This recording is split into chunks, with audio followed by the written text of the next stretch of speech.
Yan. Yan. So, gumaganyan na, oh. So, dapat hindi nagaganyan yung rubber. Kasi rubber to eh. Ayan, oh. Malutong. Malutong na. Ayan. Pansinin natin itong bago. Oh, so, malambot, oh. Malambot, malambot. Malambot. Malambot. Yun mga bay. So, share lang namin to sa inyo. Ang concern kasi na may-ari ay palaging nababasa yung kanyang spark plugs. Ayan. So, tulad dito, kita nyo yan. Ayan. So, basang-basa yung kanyang spark plug. So, ano ba yung issue ng mga ganito? So, ayan o.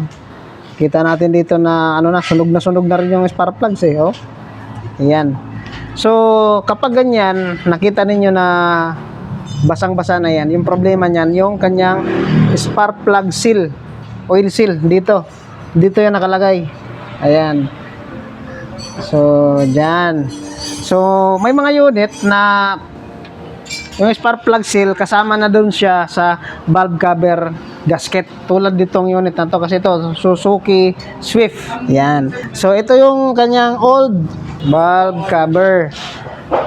So, kapag ito, ayan, ito yung, nandun yan, ito yung naka-seal doon. Kasi yung engine oil natin, galing dito, yan, galing dito na, meron to, punong-puno to na, may mga engine oil dyan. So, kapag itong seal natin dito, brittle na, papasok ngayon yung oil papunta doon sa loob. Kaya, nababasa yung spark plug natin. So, pinapalitan dyan, itong seal na to, at saka itong valve cover gasket. So, pag ito, malaman mo siya na palitin na talaga kasi matigas na, malutong. Yan o. O, kita nyo yan? O, yan. Yan o. Yan. Yan. So, gumaganyan na o. So, dapat hindi nagaganyan yung rubber kasi rubber to eh. Yan o. O, malutong.